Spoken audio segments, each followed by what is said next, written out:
हरे कृष्ण कृष्ण कृष्ण हरे हरे, हरे राम राम राम हरे हरे। भगवान ज्ञान दीपक चैनल में आपका बहुत बहुत स्वागत है।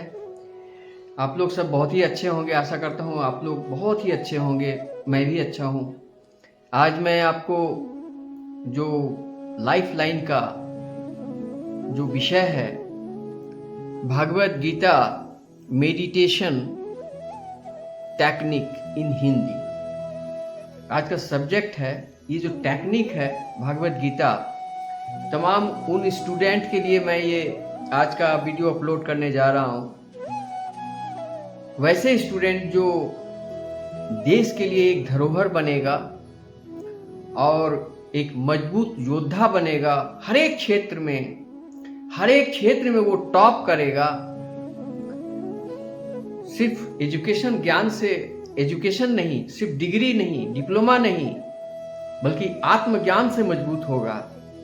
और किसी भी क्षेत्र में, चाहे वो युद्ध का मैदान हो, कंपटीशन का मैदान हो, एजुकेशनल टेक्निक हो, ये सबसे बड़ा चीज होता है educational technique in mental consciousness by lord Krishna consciousness.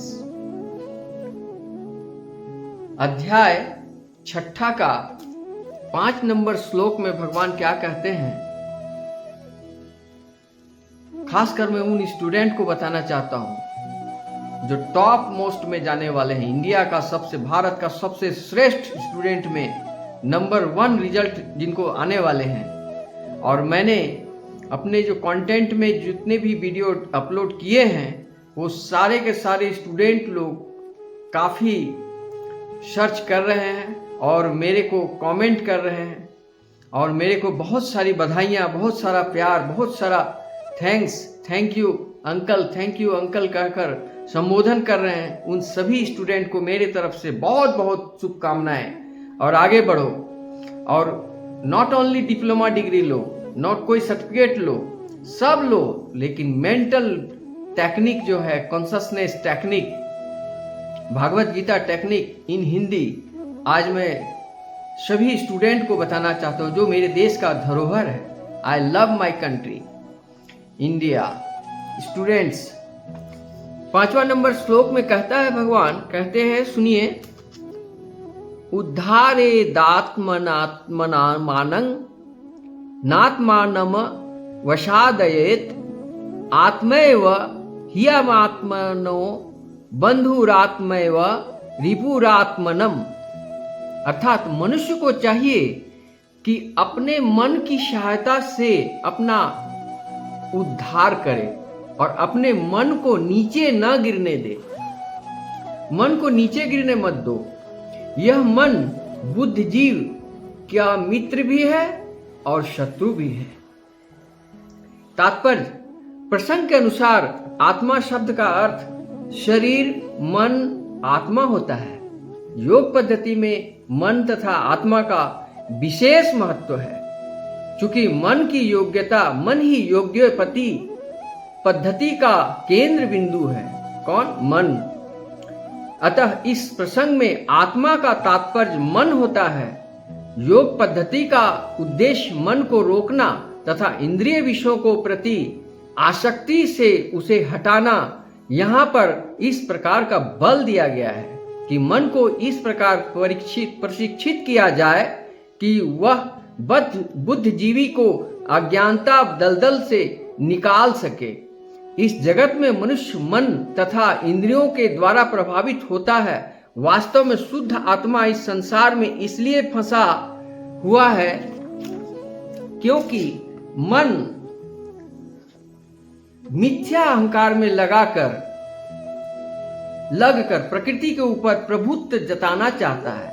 अतः मन को इस प्रकार प्रशिक्षित करना चाहिए कि वह प्रकृति के तड़क भड़क से आकृष्ट न हो और इस तरह बुद्धिजीवी की रक्षा की जा सके। मनुष्य को इंद्रिय विषयों में आकृष्ट होकर अपने को पतित नहीं करना चाहिए। जो जितना ही इंद्रिय विषयों में के प्रति आकृष्ट होता है, वह उतना ही इस संसार में फंसता चला जाता है। और अपने को विरत करने के सर्वोत्कृष्ट साधन यही है कि मन को सदैव कृष्ण भावनामृत में नीरत रखा जाए। ही शब्द इस बात का बल देने के लिए प्रयुक्त हुआ है, अर्थात इसे अवश्य करना चाहिए। अमृत बिंदु उपनिषद में नंबर 2 में कहा भी गया है, मन एवं मनुष्यानां कारणं बंध मोक्षयो बंधाय विषयां संगो मुक्तये निर्विषयं मनः। मन ही मनुष्य के बंधन और मोक्ष का कारण भी है। इंद्रिय विषयों में लीन मन बंधन का कारण है। विषयों में से विरक्ति मन मोक्ष का कारण है। अतः जो मन निरंतर कृष्ण भावनामृत में लगा रहता है वही परम मुक्ति का कारण बनता है। अब मैं अगला अध्याय 6 नंबर अध्याय का 6 नंबर श्लोक बताऊंगा। इसके पहले मैं कुछ कहना चाहता हूं। प्रत्येक स्टूडेंट को मैं ये कहना चाहता हूं कि aimless man can be not success. आप जिस लक्ष्य से कॉलेज में पहुंचे हो, जिस लक्ष्य को लेकर तुम दौड़ रहे हो, उसी लक्ष्य पर रहना। इंद्रिय की बातों पर, इंद्रिय क्या कहता है, अच्छे होटल में जाएं, सुरा सुंदरी को देखें और सुंदर रमणियों के साथ फ्रेंडशिप करें, पैसा उड़ाएं, सिगरेट फूकें। बहुत तरह का कॉलेज का जो माहौल है, इस माहौल में 90% स्टूडेंट उसी में बहक जाते हैं और आदमी नहीं बन पा। लेकिन 10% इतने वो होते हैं जो इन सब चीज़ों पर वो ध्यान नहीं देते हैं, इंद्रिय तृप्ति के पीछे ध्यान नहीं देते हैं, वो अपने लक्ष्य पर अड़िग रहते हैं। आपने टमटम देखा होगा, टमटम जब चलाया जाता है तो टमटम के दोनों आंखों पर पट्टियां बांध दी जाती है ताकि वो सीधा अपना लक्ष्य की ओर जा सके। इस प्रकार सभी स्टूडेंट से मैं कहना चाहता हूं कि तुम्हें जिंदगी भर मस्ती ही मस्ती मिलेगी अगर तुम एक लक्ष्य को प्राप्त कर लो, एक लक्ष्य को पूरी तरह कंप्लीट कर लो, इसके बाद ही दूसरे तरफ तुम जाना। जैसे तुम्हारा क्लास 10 का मैट्रिक का जो स्टूडेंट है, क्लास 10 वाला, उसका जो रिजल्ट आता है फर्स्ट डिवीजन, उसका बहुत महत्व है। अगर 3rd डिवीजन आ गया तो उसका महत्व नहीं है। तो इसलिए ये जो सबसे डेंजर जोन होता है क्लास 10, 9, 10 में लड़के अपना लक्ष्य से भटक जाते हैं। और इस समय जो लड़के लक्ष्य में नहीं भटके वो आगे जाते हैं और बहुत आगे जाते हैं। फिर कॉलेज लाइफ में भी आते हैं, वहाँ भी बहुत सारा तूफान है, बहुत सारा माहौल है, रेगिंग है, बहुत कुछ है, डिप्रेशन है। कुछ स्टूडेंट डिप्रेशन में चले जाते हैं, कुछ लोग मानसिक तनाव में चले जाते हैं, कुछ लोगों का घर का घरेलू कुछ परेशानियां हैं, कुछ लोगों का फिनेंशियल क्राइसिस है, कुछ लोग क्या करते हैं कि पार्ट टाइम जॉब करके पढ़ना चाहते हैं। लेकिन मैंने देखा है कि जो करने वाला है, जिसका लक्ष्य मजबूत है, वो सफलता पा ही जाता है। चाहे वो कितना गरीब हो, चाहे उसकी जिंदगी में कितना भी बाधा आ जाए, लेकिन वो सक्सेस हो करके ही रहता है। इसका एक ही कारण है कि वो कॉन्सेंट्रेट होकर के काम करता है और अपनी आत्मबल को चरम सीमा पर पहुंचाए हुए रहता है, अपना चरित्र को चट्टान की तरह मजबूत रखता है। ये 3 बात जो उसके अंदर में है, और 3 नहीं है वो क्या, जिसके अंदर में ईर्ष्या, क्रोध और घृणा नहीं है, वो आगे बढ़ता है। और जो अपनी कमजोरी, मन की व्यथा और दूसरों को किया गया अपमान को हृदय में नहीं लेता है, इन बातों को इग्नोर कर देता है, वो भी आगे बढ़ता है। यही है टॉप स्टूडेंट के लिए एक ये। अगर आप स्टूडेंट हो, अगर आप कोई जिंदगी का संघर्ष में कोई व्यक्ति हो, या किसी भी, ये जो जिंदगी होती है ना, पूरी जिंदगी संघर्ष होती है, संघर्ष की ही नाम दूसरा नाम जिंदगी होती है। तो इस जिंदगी में हर एक जगह संघर्ष है, लेकिन जो तुम्हें पाना है, जो तुम्हारा लक्ष्य है, उस लक्ष्य को से अडिग रहो, उस लक्ष्य में अडिग रहो और पूरे इस हार्ट को, हृदय को और मन को परमात्मा श्री कृष्ण मय लगा दो। तब आओ ये संकल्प के साथ अध्याय 6 का 6 नंबर श्लोक में भगवान क्या कहते हैं उसे सुनो। बंधुरात्मात्मन न तस्य येनात्मैवात्मना जितः अनात्मन नस्तु शत्रुत्वे वर्ते तात्वेमेव शत्रुवतः। अर्थात जिसने मन को जीत लिया है, उसके लिए मन सर्वश्रेष्ठ मित्र है। अभी मैंने कहा, जिसने मन को जीत लिया उसका सबसे श्रेष्ठ मित्र मन हो जाएगा और सबसे श्रेष्ठ मित्र है। किंतु जो ऐसा नहीं कर पाया उसके लिए मन सबसे बड़ा शत्रु बना रहेगा, और इतना शत्रु कि तुम्हारा जिंदगी में हर एक क्षण, हर एक पल एक बाधा बनकर खड़ा होगा। परीक्षा में जाओगे फेल, इंटरव्यू में फेल, खेती में जीरो, व्यवसाय में, बिजनेस में डूब गया, कहीं सफलता नहीं मिली, वैवाहिक जीवन नष्ट हो गए, समाज में नाम नहीं है, हर एक जगह फेल्योर। क्यों? कि तुम्हारा मन ही तुम्हारा शत्रु है, तुमको विकास करने नहीं दे रहा है। करना चाहिए क्या और क्या करते हो? खर्च कहाँ करना चाहिए, क्या खर्च करते? जब पैसा आता है तो मन क्या करे? चलो शराब पी लें, चलो जुआ खेल लें, चलो कुछ गलत काम करें। लेकिन वही बुद्धिमान जिसका मन नियंत्रण में है वो पैसे को कहा चलो किताब खरीदेंगे, चलो स्कूल का फीस दे देंगे, कुछ माता पिता को पैसा दे देंगे, कुछ कर्जे हैं उसको भी पूरा कर देंगे, जिससे मैंने वादा किया है लेकर लिया है, दुख के समय में उनको सही समय पर पैसा दे देंगे। तो इस तरह का एक्टिविटीज होता है। यानी मन को नियंत्रण में करने वाला ही व्यक्ति इस जगत का विश्व विजेता बनता है।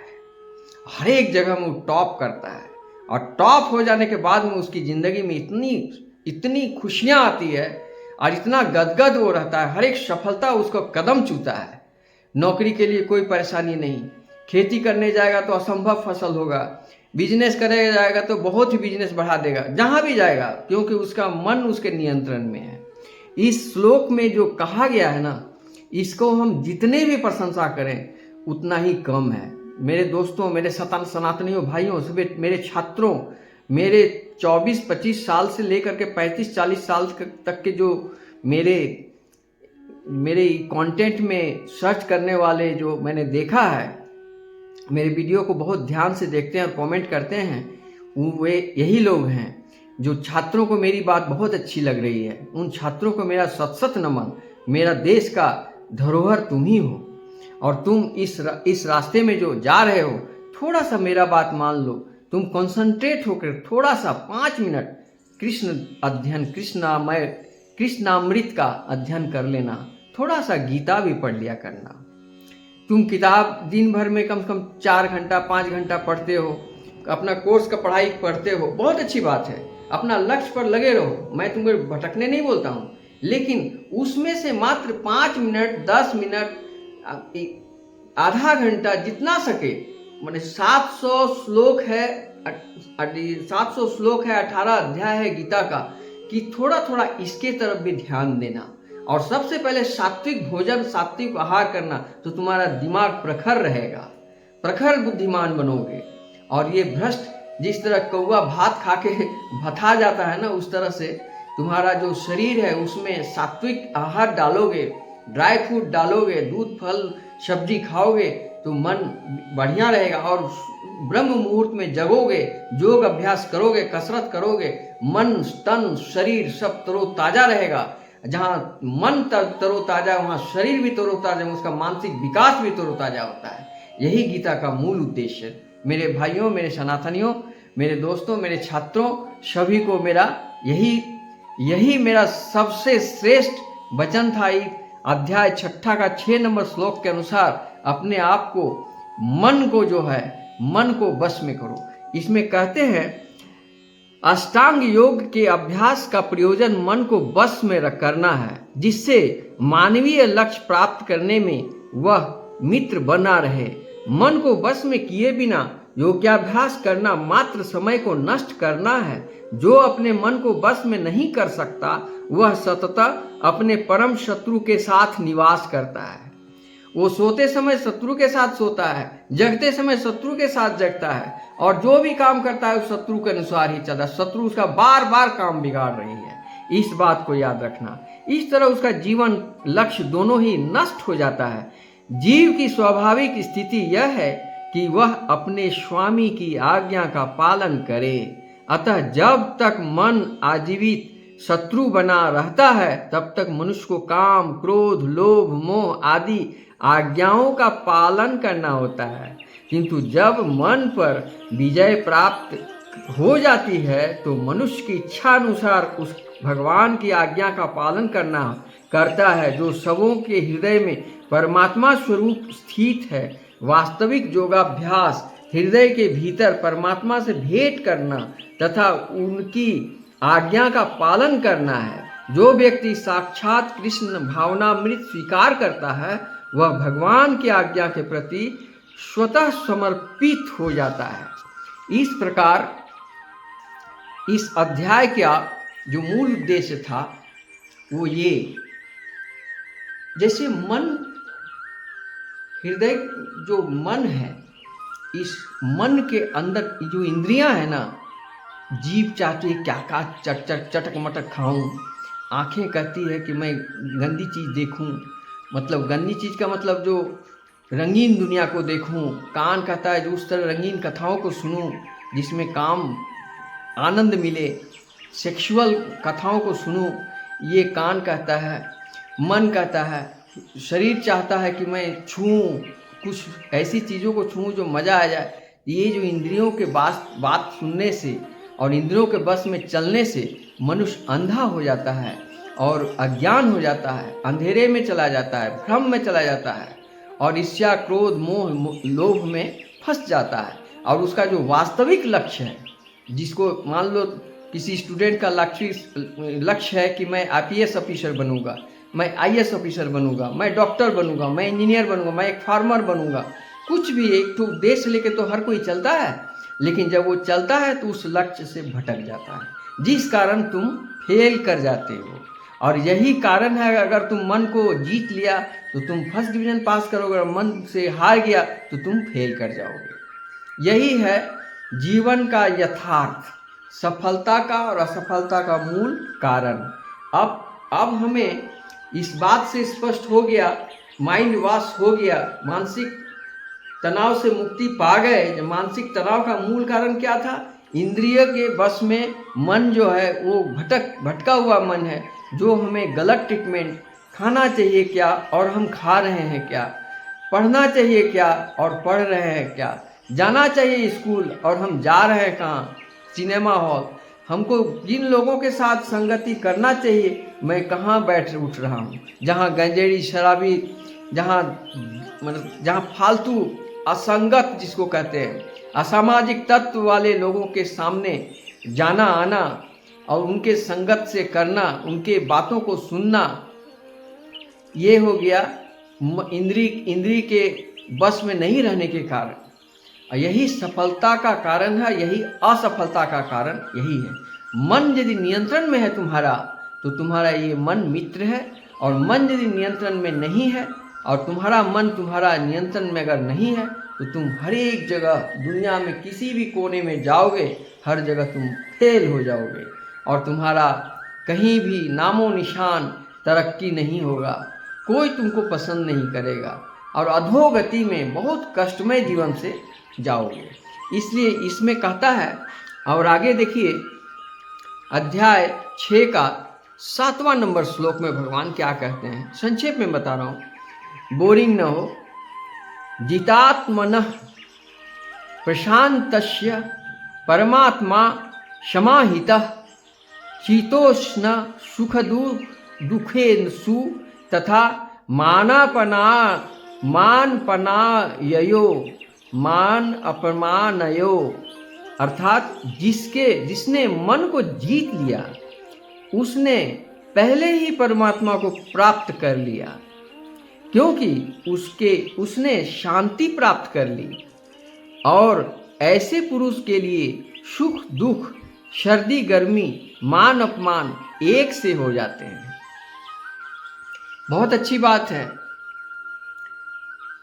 बहुत अच्छी माने बहुत गूढ़ बात है। इसको गौर करें, आप इसको पढ़ें, आप अपने घर में भी कभी मौका मिले तो गीता का अध्याय 6 का 7वां नंबर श्लोक अवश्य पढ़ लेना, और पढ़ने के बाद तुम्हें ज्ञान हो जाएगी। वस्तुतः इसमें क्या कहता है, वस्तुतः प्रत्येक जीव उस भगवान की आज्ञा का पालन करने के लिए निमित्त आया है जो जन जन के हृदयों में परमात्मा का रूप में स्थित है। जब मन बहिरंगा माया तथा विपथ कर दिया जाता है तब मनुष्य भौतिक कार्यकलापों में उलझ जाता है और इतना उलझ जाता है कि वो अंधा हो जाता है। अतः ज्यों ही मन किसी योग पद्धति द्वारा बस में आ जाता है त्यों ही मनुष्य को लक्ष्य पर पहुंचा हुआ मान लिया जाना चाहिए। मनुष्य को भगवत आज्ञा का पालन करना चाहिए। जब मनुष्य का मन परा प्रकृति में स्थिर हो जाए तो जीवात्मा के समक्ष भगवत आज्ञा पालन करने के अतिरिक्त कोई विकल्प नहीं रह जाता। मन को किसी न किसी उच्च आदेश को मानकर उसका पालन करना होता है। मन को वश में करने से स्वतः ही परमात्मा के आदेश का पालन होने लगता है। क्योंकि कृष्ण भावना भवित होते ही यह दिव्य स्थिति प्राप्त हो जाती है। अतः भगवत भक्त संसार के द्वंद्वों तथा सुख दुख सर्दी गर्मी आदि से अप्रभावित रहता है। यह अवस्था व्यवहारिक समाधि या परमात्मा में तल्लीनता है। अब आगे मैं बताऊंगा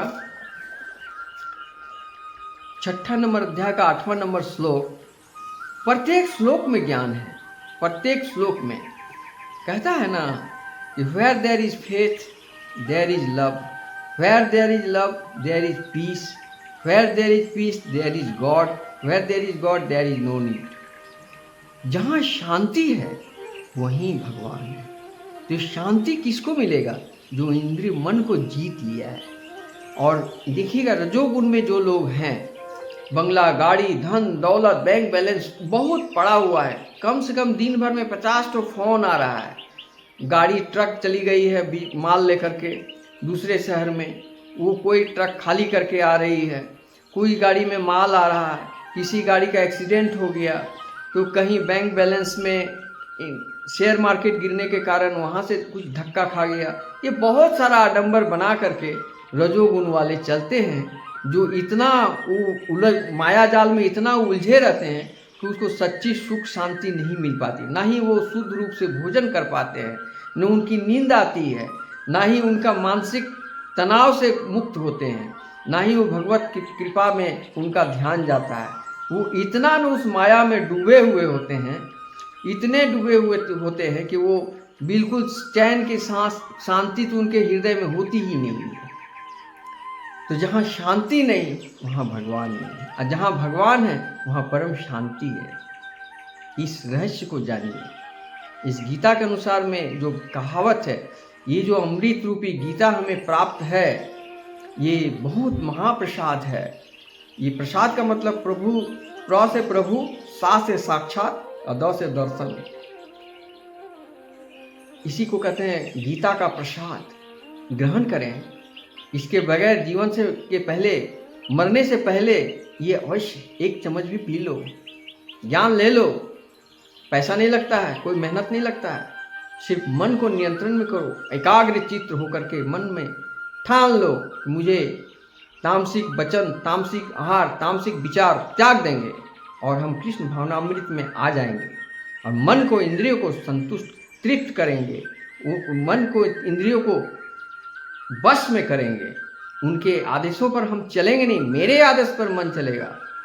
ये हृदय रूपी रथ में मन सारथी है और मन इंद्रियों के बात पर चलता है। ये मन बड़ा पापी है। तो क्या करना चाहिए?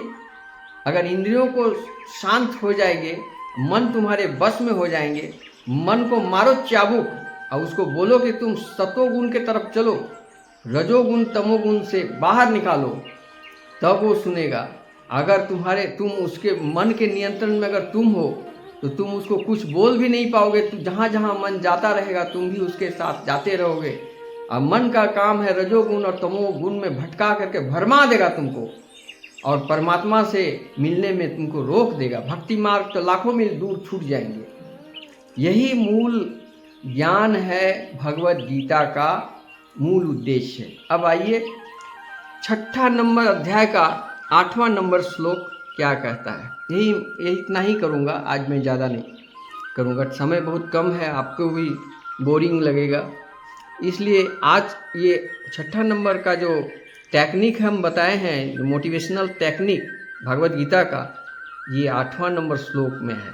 ये हालांकि आज तीनों श्लोक मैंने बहुत इंपॉर्टेंट बताया है, खासकर उन स्टूडेंट के लिए जो हमारे देश का धरोहर है, टॉप मोस्ट में उनका रिजल्ट आने वाला है और ज़िंदगी में कुछ करेंगे। वो उनका लाइट पूरा दुनिया एक दिन देखेगा। देखते नहीं है, स्कूल फाइनल में फर्स्ट डिवीज़न पूरा डिस्ट्रिक्ट लेवल में कोई किया, कोई पूरे स्टेट लेवल में किया, कोई कंट्री लेवल में किया, अच्छा अच्छा रिजल्ट दे रहा है।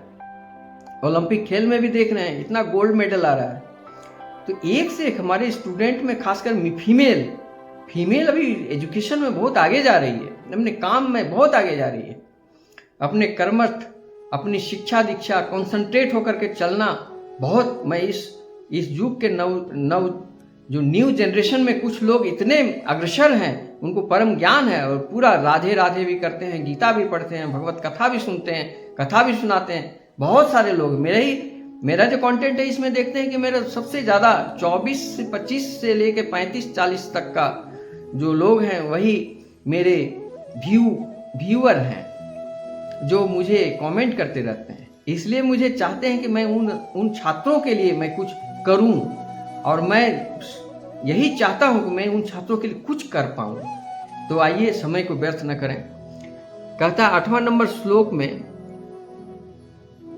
ज्ञान विज्ञान तृप्तात्मा कुटस्थो विजितेन्द्रिय युक्त इत्युच्यते योगी समलोष्ट्रास्कम कांचन। अर्थात वह व्यक्ति आत्म साक्षात्कार को प्राप्त तथा योगी कहलाता है, जो अपने अर्जित ज्ञान तथा अनुभूति से पूर्णतया संतुष्ट रहता है। अपना जो जिस कथा को पढ़ा है, जिस विषय को अध्ययन किया है, और उस अध्ययन को पा करके वो जो संतुष्ट है, इससे बड़ा सुख नहीं होता है। जब परीक्षा देने जाता है, यदि पढ़ा लिखा है तो एग्जाम से उसको भय नहीं लगता है, और नहीं तो जो पढ़ा लिखा नहीं है, साल भर वो फांकी मारा है, ब्रह्म मुहूर्त में सोया है, अधिक मोबाइल चलाया है, रील देखा है, सिनेमा में और एंटरटेनमेंट में, गर्लफ्रेंड में समय बिता दिया है, तो एग्जाम का नाम सुनते ही उसका हृदय में धक धक धक धक करने लगता है, धक धक धक धक करने लगता है। इसलिए उनके लिए ये कहा गया है कि वो संतुष्ट रहता है। ऐसा व्यक्ति अध्यात्म को प्राप्त तथा जितेंद्रिय कहलाता है। वह सभी वस्तुओं को, चाहे वे कंकड़ हों, पत्थर हों कि या सोना हो, सबको एक समान देखता है। कोई सोने का चैन पहन के आता है स्टूडेंट या कॉलेज में, तो उसको लोग बहुत महत्व देने लगते हैं। कोई गरीब चांदी का चैन पहन के आता है, कोई लाल धागे पहन के आता है, लेकिन सबको समान रूप से जो देखता है वो ज्ञानी है, वो ज्ञानी है, और उसकी ज्ञान में महत्व है। क्योंकि वो जो देख रहा है बाहरी चीजों में आकर्षित है, लेकिन वो अंदर से खोखला होता है। जिसका बाहरी सुंदरता बहुत है लेकिन अंदर में सुंदरता नहीं है। लेकिन कुछ ऐसे भी होते हैं जो बाहरी सुंदरता तो नहीं है, मगर अंदर से भी उसका बहुत सुंदरता है। अंदर सुंदरता मतलब हृदय रूपी परिवर्तन। हृदय में उसका जो मन है वो शुद्ध है।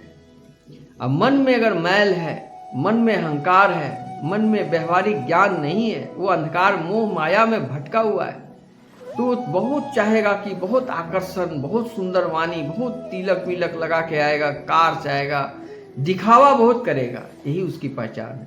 जो सही छात्र होते हैं वो दिखावा नहीं करते हैं। उनसे जब पूछोगे पढ़ाई करते हो, हाँ पढ़ाई करता हूँ, कोई दोष नहीं दिखाएगा। लेकिन जो पढ़ने वाला नहीं है ना, उसे पढ़ाई करना, हम खूब पढ़ते हैं अंकल, हम खूब पढ़ते हैं, दिन रात पढ़ते हैं, रिजल्ट देखते हैं तो 0। तो इसलिए इस अध्याय का जो तात्पर्य था, परम सत्य की अनुभूति के बिना कोरा ज्ञान व्यर्थ है। श्री भक्तिर सामृत सिंधु में 1.2.234 में कहा गया है, अतः श्री कृष्ण नाम आदि न भवेत ग्राह्यमिन्द्रिये सेवोन्मुखे ही जिह्वादौ स्वयंमेव स्फुरुत्यदः। अर्थात कोई भी व्यक्ति अपनी दूषित इंद्रियों के द्वारा श्री कृष्ण के नाम, रूप, गुण, उनकी लीलाओं की दिव्य प्रकृति को नहीं समझ सकता, कभी नहीं। ये बहुत इंपॉर्टेंट बात है। दूषित आत्मा कृष्ण का नाम ले भी रहा है तो ऊपर से ले रहा है, उस समझ नहीं पा, अंदरूनी समझ नहीं पा, अंतर का माने जो ज्ञान है वो उसके अंदर नहीं आएगा, नहीं समझ सकता। भगवान की दिव्य सेवा से पूरित होने पर ही कोई उनके दिव्य नाम, रूप, गुण तथा लीलाओं को समझ सकता है। मेरे प्यारे भाइयों, वृंदावन बिहारी लाल की जय। यह भागवत गीता कृष्ण भावनामृत का विज्ञान है। मात्र सांसारिक विद्वता से कोई कृष्ण भावना भावित नहीं हो सकता। उसे विशुद्ध चेतना वाले व्यक्ति के सानिध्य प्राप्त होने को सौभाग्य मिलना चाहिए। बिना सत्संग का ये संभव ही नहीं है। कभी कभी कहीं न कहीं भगवान किसी न किसी ऐसे सत्संगी से हमें मुलाकात हो जाती है जो हमें सत्संगी बना देता है, मुझे ज्ञानी बना देता है। जिस प्रकार मुझे अयोध्या गए थे तो वहाँ भी एक संत से मिले थे, बड़ा मन लगा। मथुरा वृंदावन में भी मिले, कहीं न कहीं मिल ही जाते हैं, लेकिन वो होते हैं भगवान, लेकिन हम उनको पहचान नहीं पाते हैं। और उनकी वाणी सुनकर हम पर इतना आनंदित होते हैं, बिना सत्संग से ज्ञान हो ही नहीं सकता। यही इस बात का कहने का जो तात्पर्य था यही था, क्योंकि वह विशुद्ध भक्ति से तुष्ट रहता है। अनुभूत ज्ञान के से वह पूर्ण बनता है। आध्यात्मिक ज्ञान से मनुष्य अपने संकल्पों के में दृढ़ रहकर रह सकता है, किंतु मात्र शैक्षिक ज्ञान से वह बाह्य विरोधाभासों से द्वारा मोहित और भ्रमित होता रहता है। केवल अनुभवी आत्मा ही आत्म संयमी होता है, क्योंकि वह कृष्ण की शरण में जा चुका होता है। वह दिव्य होता है, क्योंकि उसे सांसारिक विद्वता से कुछ भी लेना देना नहीं रहता। उसके लिए सांसारिक विद्वता तथा मनोधर्म जो अन्यों के स्वर्ण के समान उत्तम होते हैं, कंकड़ पत्थरों से अधिक नहीं होते। तो आज की कथा मैं यहीं समाप्त करता हूं। कल मैं सुनाऊंगा अध्याय 6 का 9वां नंबर श्लोक। बताऊंगा, समय बहुत कम है। तो आज जो मैंने कथा सुनाया उन छात्रों के लिए कि मेरे सनातनी छात्र, आज हमारा हिंदुस्तान में सनातन धर्म का डंका बज रहा है, पूरे विश्व में बज रहा है। मेरा भारत का जो स्लोगन है वासुदेव कुटुंबकम, वो अमर है। सत्यमेव जयते, सत्य की विजय होती है। अहिंसा परमो धर्म, ये हमारा नारा है। और हमारा सनातन धर्म के सभी छात्रों से मेरा यही आग्रह है कि मन को नियंत्रण में रखो और अपने लक्ष्य पर आगे बढ़ो। अगल बगल देखो मत, थोड़ा सा मेहनत करो और तुम्हें जिंदगी भर इसका मजा मिलेगा। आप देखे होंगे कोई बड़ा ऑफिसर जब एक बार ऑफिसर बन जाता है तो पूरी जिंदगी वो सिर्फ सुख ही सुख भोगता है।